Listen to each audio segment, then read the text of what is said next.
Welcome to Season 4 of E-commerce Fastlane. This podcast helps resilient entrepreneurs thrive with Shopify. And now, on to episode 192. You're listening to E-commerce Fastlane, the podcast show to help you build, manage, grow, and scale a successful and thriving company. Powered by Shopify. Listen to real conversations with partners and subject matter experts as they share proven practical strategies, platforms, and the best Shopify apps to help you accelerate your business. The time is now for you to improve efficiencies, grow revenue, profit, and lifetime customer loyalty. Please welcome your host, startup founder, and strategic advisor, Steve Hutt. This episode is brought to you by Fast Simon, a leader in AI-powered shopping optimization for Shopify merchants. You can now engage your customers, boost your sales, and uplift your average order value with advanced search, personalization, merchandising, and discovery functionalities. As a Shopify merchant, you need the best-of-breed apps to differentiate and thrive in today's e-commerce landscape. Fast Simon has designed its platform with scalable infrastructure and customization in mind. Their new React UI component library simplifies the integration of AI shopping optimization with headless commerce and custom Shopify e-commerce storefronts. The new library can allow you to increase conversions through speed and AI of its shopping optimization platform, including merchandising, smart collections, search, personalization, visual discovery, cross-selling, upselling, you name it, all with a few lines of code.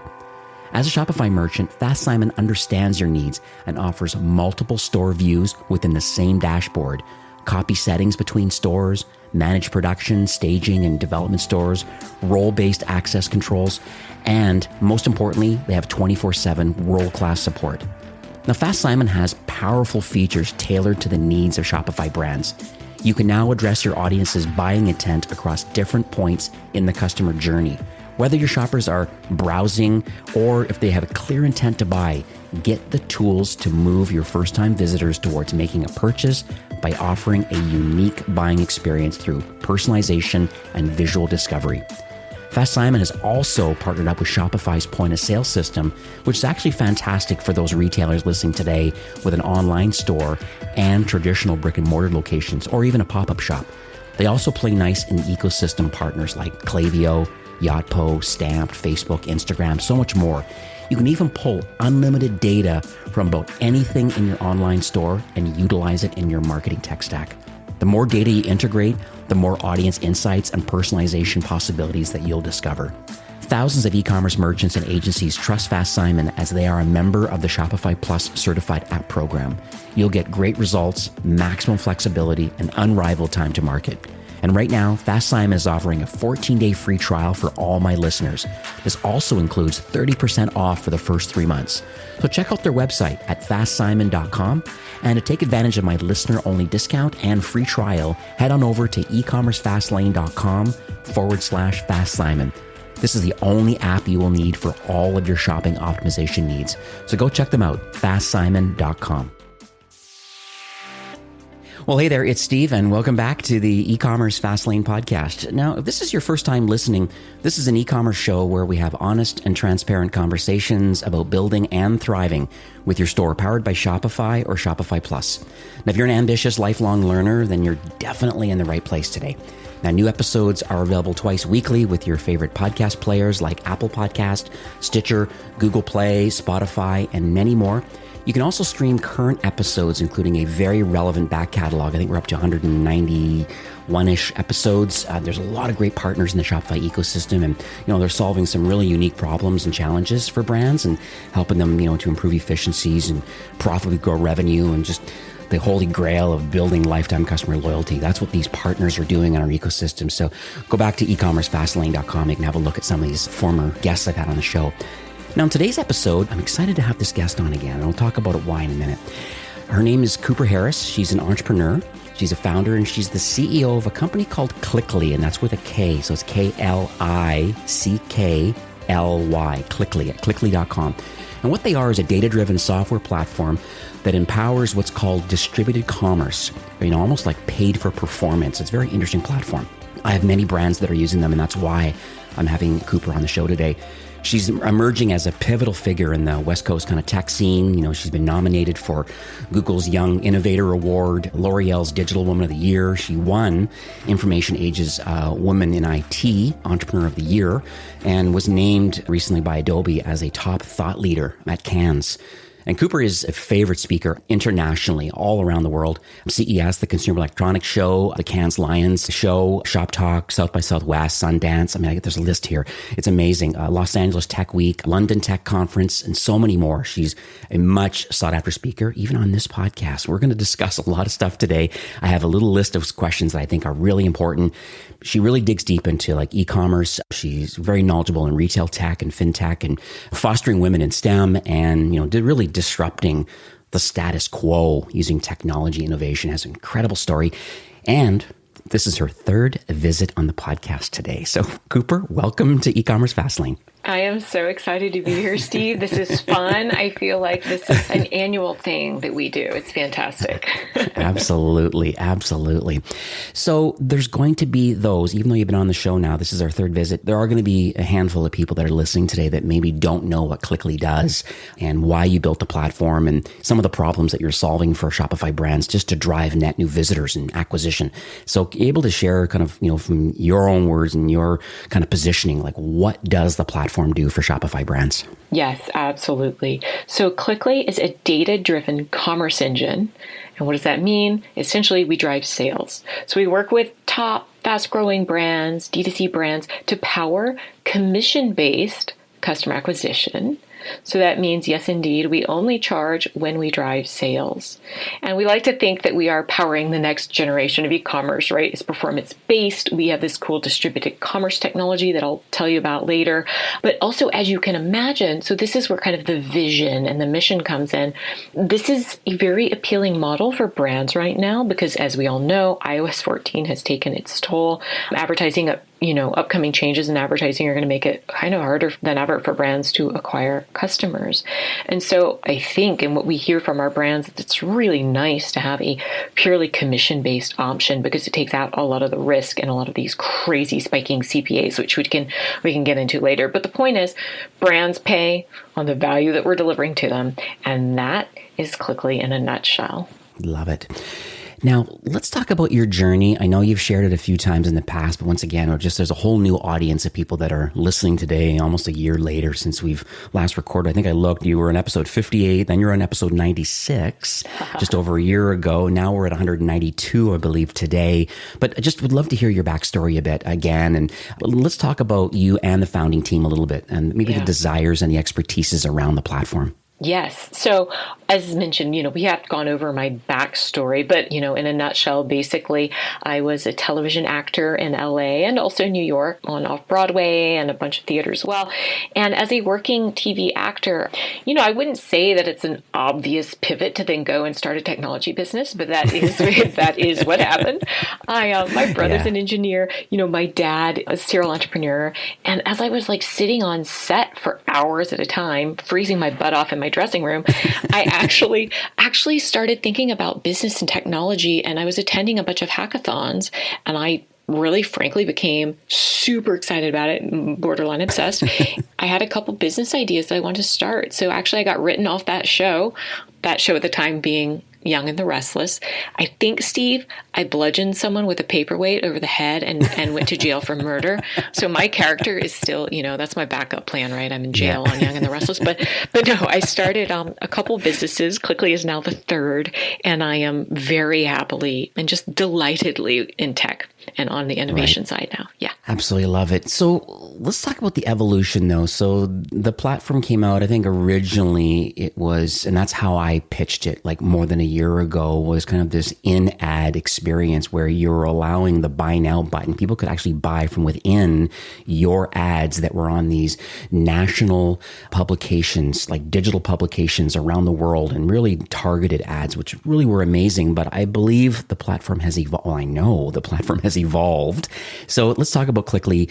What has changed over the last year since we last spoke? Yeah, absolutely. So that's right, Steve. We created this platform with the mission being being really to help brands compete on an even digital playing field. So these amazing, trailblazing, innovative brands, we want to help them because more and more they're held hostage by like massive platforms that monopolize e-commerce and copy their products and sell their data and all the fun things. So the point of Klickly is to help them compete, but we started out with what you described very astutely. We started with the idea that you could buy a product, a full transaction directly within an ad or other digital interface.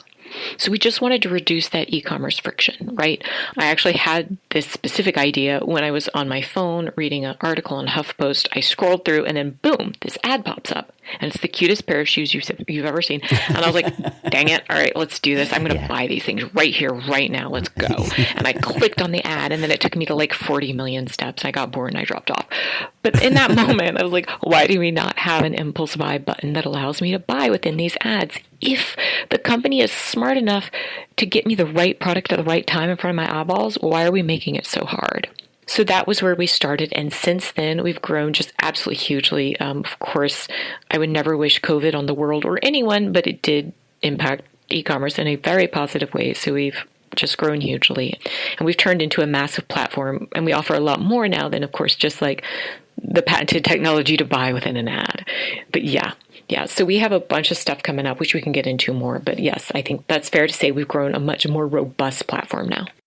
Yeah, absolutely. One topic that comes up quite a bit with the brands, I'd call it an extremely hot topic, is the whole machine learning and AI. And sometimes there's blurred lines between what truly is machine learning and what is artificial intelligence. It's an interesting kind of acronyms, and I think people get them confused a lot. But I think brands want to leverage technology because they want to improve their customer experience. I believe they want to gain more market advantage through personalization and some acquisition strategies. And they think they want to use technology. They want to let the human do what the human does well, but they also want software to do what it needs to do well. So how is Klickly, I'm not putting you on the spot here, but how is Klickly using machine learning kind of in the background to power a lot of these offsite sales? Yes. Oh, this is the best question. So the key part here is that if your mission is to help brands succeed and compete in this ever-changing, insane world that we're now living in, you have to use, like you said, the most cutting edge tech and the most kind of aggressive algorithmic intelligence that you can. To do that is very expensive, and brands cannot and probably shouldn't try to do it for themselves. So it requires then platforms like us to do it for them. And that is what we built. So we essentially, if you envision our mission, which is to, power these risk-free commission-based sales for our brands, we better be freaking good at it, because otherwise we'll lose a lot of money because we're fronting that cost for the brand, right? We go out and we invest in getting our brand's products in front of the online digital landscape for everyone there. And so we have to use smart algorithmic intelligence to make that happen. So in addition to being a good thing to offer, we actually have to have it or our whole business model doesn't work. So what we do essentially is we allow our brands to jump on our platform and have a very seamless, streamlined, easy sign up. But on the back end, we're ingesting the products. We're learning where and who they're a fit for. We're then showing those products at the right time.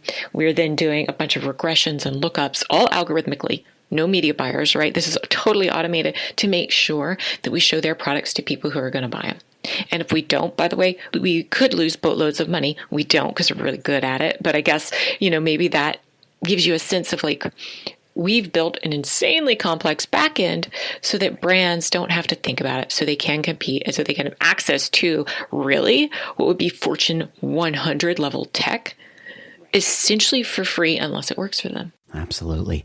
Yeah, and I know it works, like I said, because I have brands that are using it and I know that they're overjoyed. And so let's pivot a bit over to kind of, I'm going to call it, got a big industry shakeup right now. It's you mentioned already a little bit about the iOS updates and Google and the kind of cookieless world. And, I had Loris on recently from Omnisend, and he was making a comment that, opens are dead and there's going to be lots of challenges with email now, and then trying to figure out return on ad spend.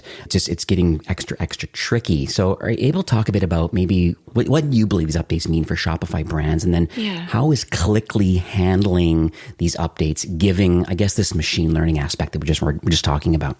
Yeah. I mean, first and foremost, overall, these are big changes. And if people or brands and marketers aren't across them, I would recommend so incredibly highly that you go educate yourself. There's so much material on them, but these are going to be big and these are going to have an impact. And as you said, it is a major industry shakeup. I think I've heard a lot of the retail folks talking very kind of glibly about their online presence and how they don't know if it'll actually have an effect. Folks, this will have an effect. It already is. I know it will. So please like arm yourselves, whether it be with us or a similar performance-based platform that will help you not feel the impact of that roller coaster that we may be about to go on. So all that to say, I'm really pleased to hear that you and Shopify is doing a really good job of like educating the brands because it will be impactful. And I think what it means is no longer can a brand just exist on Facebook? That's just the truth. iOS was a big kick in the pants for everyone, including Facebook to some extent, I think. And, you can't just be on one platform anymore. You have to diversify. And so that would be my first recommendation is get off just one platform. Start looking at your influencer strategy, certainly your email strategy, but again, that open rate, like all of that, there's just diversification is key. And then, I guess kind of a shameless plug, but really Klickly is weirdly well positioned. We did not plan it this way, but ultimately, because we are commission based, we're the perfect anecdote for a brand because they will not pay unless we drive a sale. And again, we did not plan that. No one could have predicted these updates, but ultimately, I think it's actually positioned us incredibly well. We have now a massive influx of brands coming to us saying, hey, please help us. We need to figure this out. And we can. Because again, for the brand perspective, they just pay if it works. And from our perspective, we've had to do a lot to make sure that our data stack works and can actually come out winning in this way. But again, ultimately, all the brand needs to know is that they only pay if it works. And fortunately for us, we've made it work. We are not reliant on third-party cookies, and we have a massive data engine that we've invested in. So we have about almost 100 million consumers that we know and that we follow, and we know that we can get in front of them, all this stuff. So right. It's a lot. You're right. I think what's interesting, this conversation comes up quite a bit. We talk about first-party data more now. There's a lot of stuff going on inside Shopify. So for those brands that are listening, thinking about this RFM modeling, recency frequency monetization strategy, and understanding the cohorts of your active and your at-risk and your churned customers and how you're dealing with them. I mean, and you know this, yours is a performance-based kind of model, commission-based model. But if you're out in the real world trying to acquire net new customers, it's really expensive to do that. And usually you're losing money on the first, even second transaction because you have to think of LTV. There's a lot of things. You might have sales in the front end, but the cost to acquire them, all of a sudden when the accountant gets involved, all of a sudden you're like, whoa, okay, we're actually not making money or we're breaking even and this is not great. We're really forced to have to get into some kind of retention marketing opportunities. Klickly is very unique because you choose the commission structure and the percentage amounts, and obviously the higher the commission, it's all based on average order price and your profitability. And move that slider over to the right or to the left that fits your sweet spot of what you're willing to pay Klickly in exchange for an actual conversion. And I think that's a pretty compelling offer because it gives people the chance to say, because some brands are giving 100% of the commission because they know that they're going to get the second, third, fourth sale. They already know that because Klickly gets 0 out of the second and onward. It's just the net new visitor that you're impacting right away.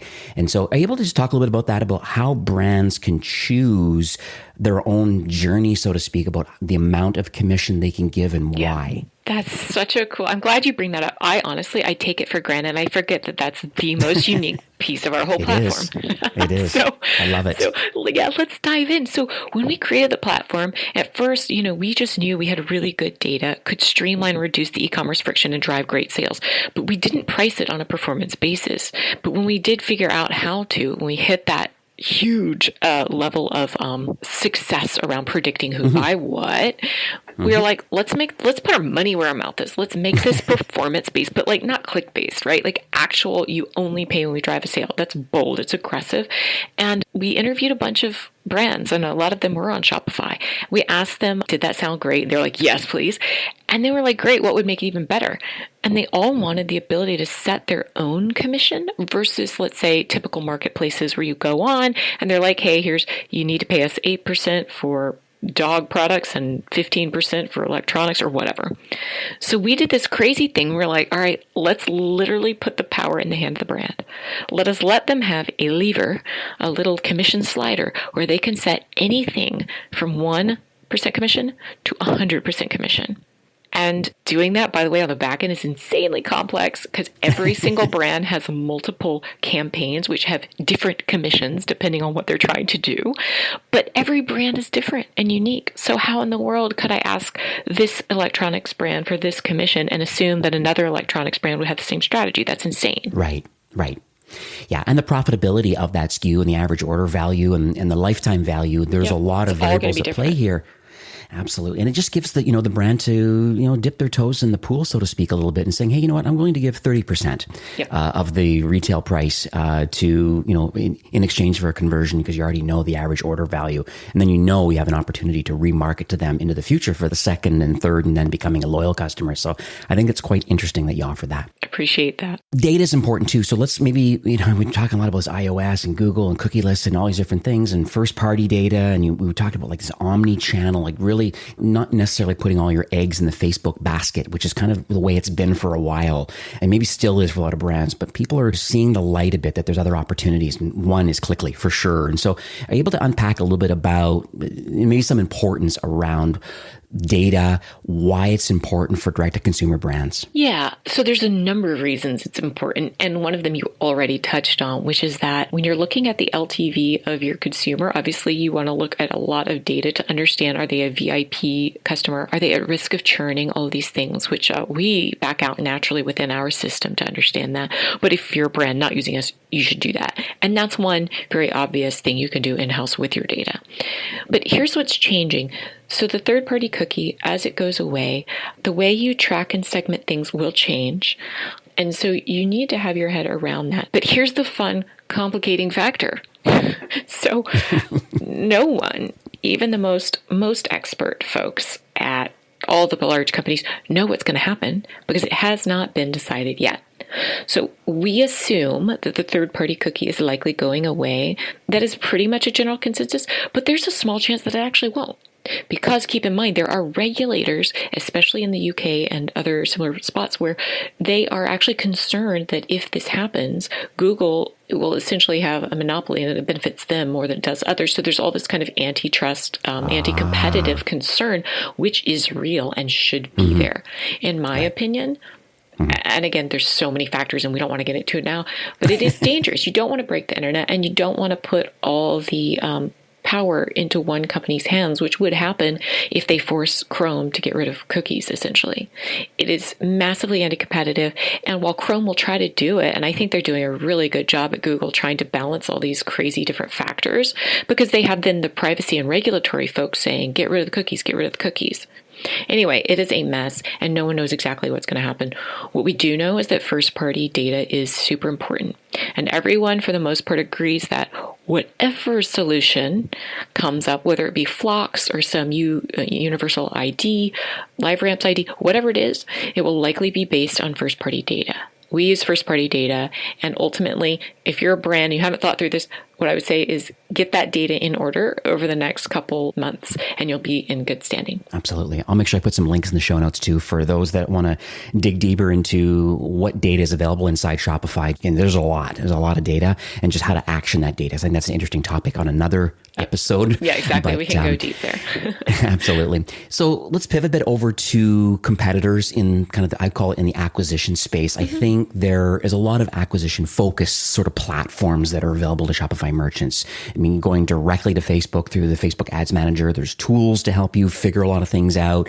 You can do just a quick search in the App Store and you can reveal lots of notable partners and solutions, I guess, that are helping acquire net new visitors. But how has Klickly been intentionally different from others? One for sure is the commission-based side of it, but let's dig into more parts of the platform. Yeah.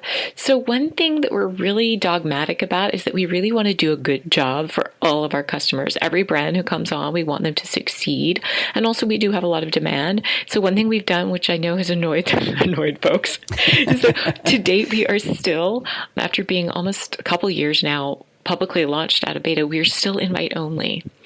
And that just really, for now, is the right move because it allows us to really carefully vet the partnership, make sure we are both a good fit for each other, and make sure that that brand that we bring on has only great things to say about us, right? That's the ideal.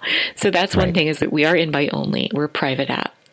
The other thing I would say is that we are very, very automated, meaning we don't drain resources and you don't have to train team members to learn how to use Klickly. And that was really important to us because if we ever get into our tech stack and it's just insanely complex, but we don't expect a brand to know our technology or have to work with it. All we expect a brand to do is build a badass brand that's beautiful and innovative.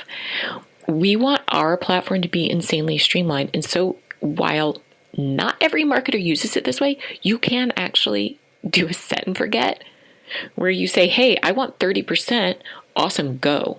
And you can look at it once a week. I would say half of our brands look at it, look at the platform once a week. Can you imagine doing that on a Facebook? It's just very low. Well, you wouldn't want to. It would be a dumb strategy. But then others, come in daily. They adjust. We have a ton of extra, very sophisticated levers in the back end. You could put different commissions for different types of audiences, new customers versus returning, etc.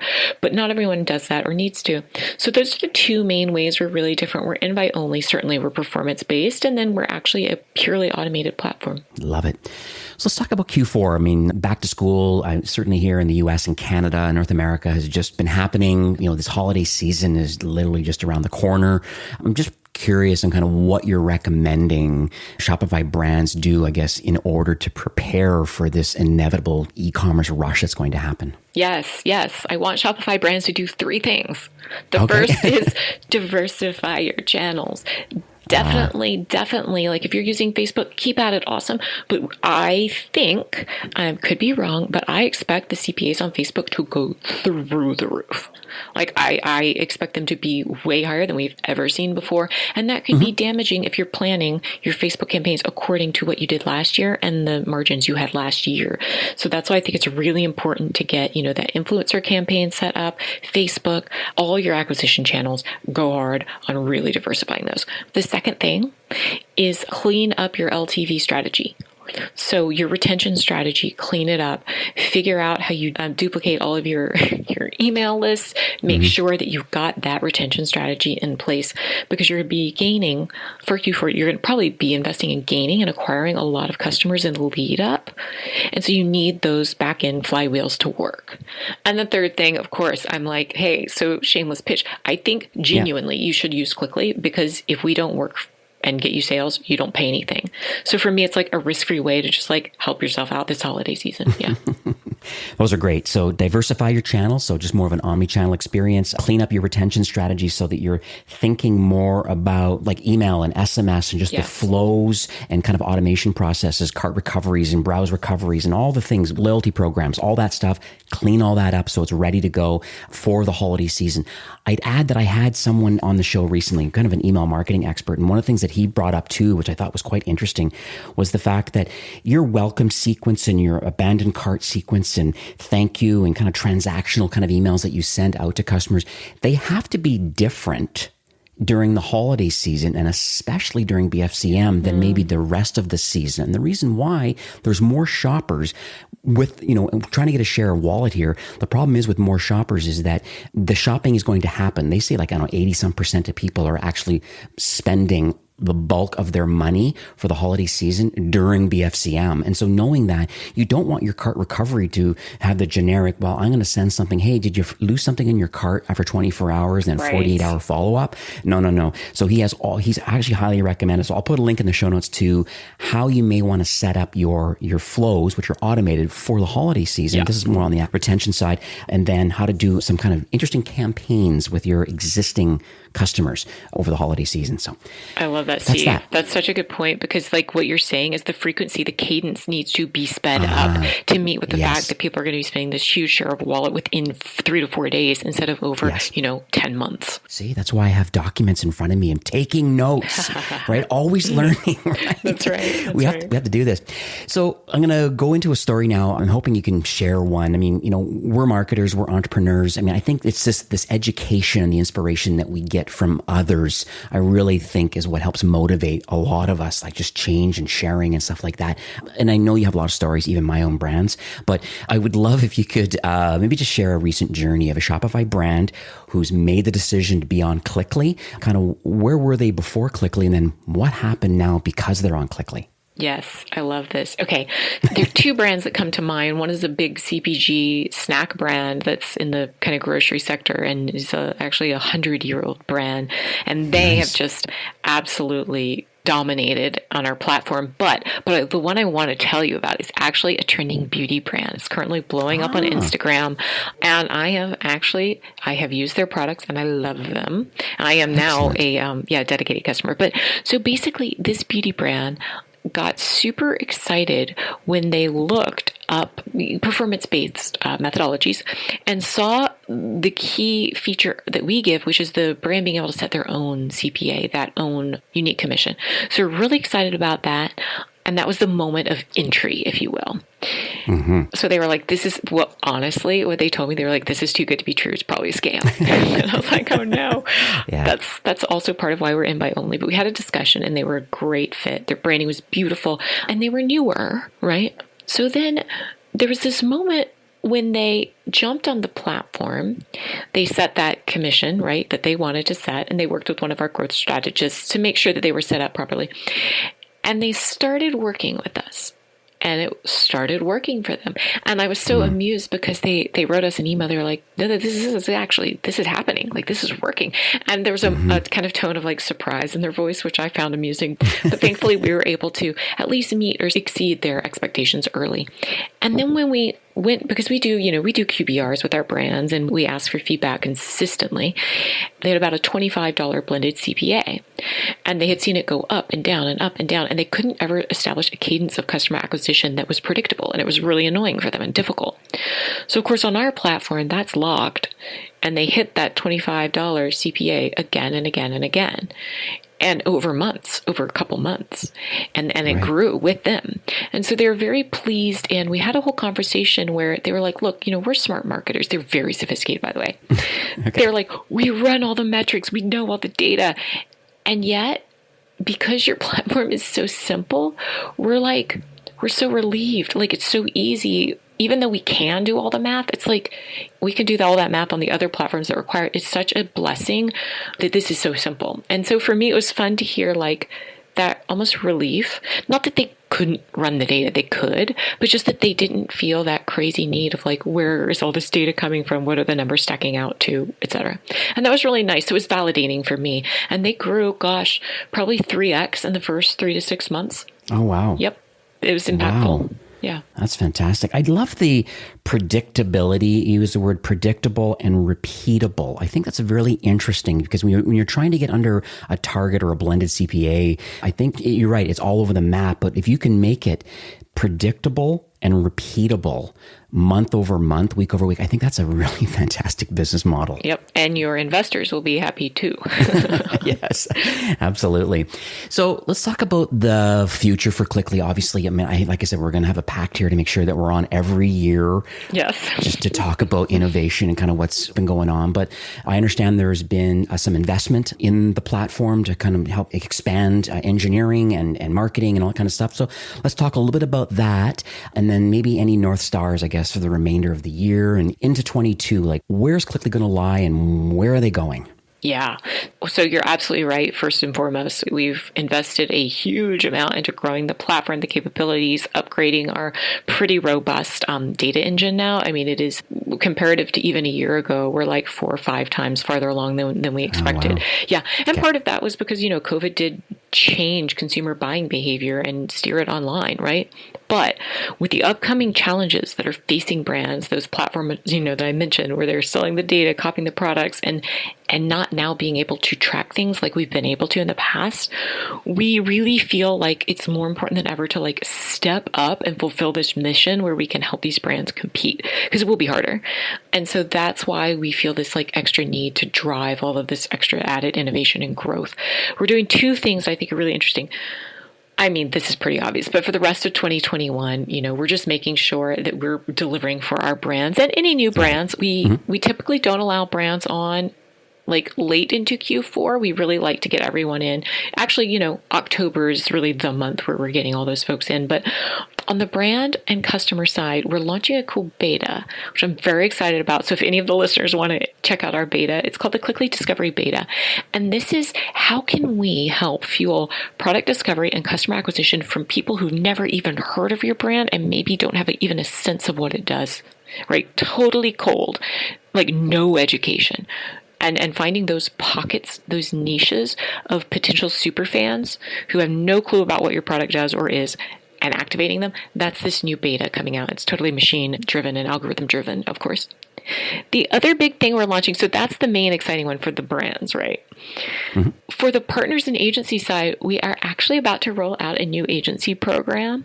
So I don't know how many agencies you have listening. Lots. But okay then. So yeah, I guess this is then a shameless plug for this agency program. But we're still early in it, so we're able to be super flexible and accommodating. We have some really fun partner initiatives and partner agreements that we can roll out to interested agencies. So I would say those are the two biggest things coming up. Love it. I love the discovery beta. So you're right. And even my wife makes comments, currently like with a lot of retail, we have some 2 young kids, 5 and 7. Sometimes it's difficult when a lot of the traditional larger retailers have kind of closed shop and either wholly online. And being in Canada, there's even less kind of availability. And then she's like, I just don't want to shop at Gap and Old Navy, or Carter's. That's not what we want. We're looking for more independent brands and higher quality. How do you find them? Well, a little bit, maybe Instagram searching, maybe by hashtag, but that's a starting point, maybe just to discover some. But it sounds like you're onto something, because that's what I know my wife is dying for, trying to figure out what else is out there right now in children's clothing that is not the traditional kind of sweatshoppy, mass marketed kind of stuff. Exactly right. Yep. So love it. So we are nearing the end of the show for today. And, you've shared a lot of knowledge bombs, a lot of insights, but is there anything that you'd like to leave with our listeners today? Yeah, I think just timing wise, it's really important before Black Friday is here, do everything earlier than you think you should. So the number one thing, so that's just across the board. Start actioning for Black Friday ASAP if you haven't already, and hopefully you have. But the first thing is I would really look into what are the performance-based platforms you can action, right? What can you activate? Not just Klickly. Klickly, I obviously think is a great one because I built it. But, I really think any performance basis that you can gain prior to Black Friday, you need to do, and sooner than later, because it takes some time usually to learn. So you need to get that learning in, 2-3 weeks of learning before Black Friday hits to really get the best out of it. And so that kind of falls into that diversification too. So expect to pay more on Facebook, perhaps, just so you can and you don't get surprised. Yeah, I really think those are the two. And then, buckle down and enjoy the ride, because it's going to be really fun and maybe different this year than ever. Yeah. I'd add one more thing, and those are great. Yeah, starting early and performance-based kind of diversification. I think you're definitely onto something. I would also add that I believe your post-purchase experience, just because of the amount of sales that are going to happen, because there's the share of wallet, the amount of buyers that are going to be out there in the marketplace spending money, 100%. People know to shop early, but that also brings a little bit of debt as far as the support side, because there's some variables of shipping and fulfillment and delivery times and lots of other, interesting things and sellouts and all that. Having a great platform to manage your customer support through chat and multi-channel environment is something I'd highly recommend you consider. Love that. And also, Steve, then if I'll add, a lot of people go crazy on acquisition during Black Friday, right? Make sure you have those retention funnels set up properly, and that you're capturing that data in a way that is clean and doesn't acquire kind of data debt, technical debt where you actually can't use them in the future. Exactly. So how can people learn more about Klickly, since it's still a private kind of invite-only beta almost? Just maybe you can share some details of where we can learn more about it, and then maybe some opportunity here for the listeners. Absolutely. So the way to discover us, get a demo, learn more, go to brands.klickly.com. And brands is spelled like the plural of brand. Klickly is KLICKLY.com. And Steve, I'm assuming you'll put a link somewhere. But the key here is that when you go to brands.klickly.com, we have an intake form, which is, why you think you might be a good fit. You'll tell us your vertical, and then we'll let you know if it's worth a conversation, because we're thoughtful of everyone's time. But if you do that in the referral, please put e-commerce Fastlane. because inevitably, Steve, the brands and marketers who come through your podcast are some of the most educated and successful folks that we see. So please do put that in there for sure. 100%. That's great. And one thing too, I'll add is I'm also a subscriber to your blog. And I know you have a lot of thought leader articles and stuff. Are you able to share some details about Beyond TV, the Spotlight, and just your blog in general? Yeah, absolutely. So our blog has kind of our latest thinking around changes in the industry, best practices, tips and tricks, hacks, all that good stuff. Yeah, we recently did a really fun interview with Beyond TV. They hit about 10 million households a month. And we are working on some really cool content with them to feature brands. So again, if brands are interested in being featured on a TV spotlight, like they should definitely go to brands.klickly.com and hit us up and let us know that that's of interest. All right. Just like Shopify, right? Just inspiring and making a path kind of easy for entrepreneurship. And I know that's one of the claims to fame with Shopify right now is just having their media company and just all the production they're doing on Netflix and just through our YouTube channel. And it's just pretty amazing. So kudos to you. Kudos to the team and stuff like that. I just want, thank you so much for coming on the show today. It's very, very clear to me that, Klickly is definitely in tight alignment with wanting to help Shopify. Just these brands just grow their revenue and you have a very unique and very effective performance ad model. I just want to make sure that everybody understands that that's what Klickly is all about. Like I'm not here necessarily just to pitch the product either. I have firsthand knowledge that I know it works. And so I suggest that because it's a commission-based opportunity, that really the risk is more on Klickly's side to execute and to have the right ads in front of the right people on the right digital platforms. And so it's worth a test. Links will be in the show notes. Thanks again for coming on the show for the third time and have yourself a wonderful day. Thanks, Steve. It was absolutely my pleasure. Can't wait to do it again next year. All right. Sounds good. All right. Take care. Bye. This episode is brought to you by Fast Simon, a leader in AI-powered shopping optimization. Its revolutionary platform uniquely integrates shopper, behavioral, and store signals for an e-commerce search, strategic merchandising, and optimized shopping experiences that dramatically increase conversions and average order value. Engage your customers, boost your e-commerce sales, and uplift your average order value with advanced search and merchandising functionalities. And as I mentioned, right now, Fast Simon is offering a 14-day free trial for all my listeners. This also includes a special bonus of 30% off for the first 3 months. So go check out their website, fastsimon.com. And to take advantage of these offers, my listener-only bonus and free trials, head on over to ecommercefastlane.com/FastSimon. Well, that's it for today's episode. I'd like to thank you, a loyal listener of E-commerce Fastlane. It's my hope that this podcast is offering you a ton of value through growth strategies, tactics, and exclusive insider tips on the best Shopify apps and marketing platforms, all with my personal goal to help you build, launch, grow, and scale with Shopify. Thanks for investing some time today and listening to the show. I'm so proud and excited that you have a growth mindset and are a constant learner. I truly appreciate you and your entrepreneurial journey. Enjoy the rest of the week and keep thriving with Shopify.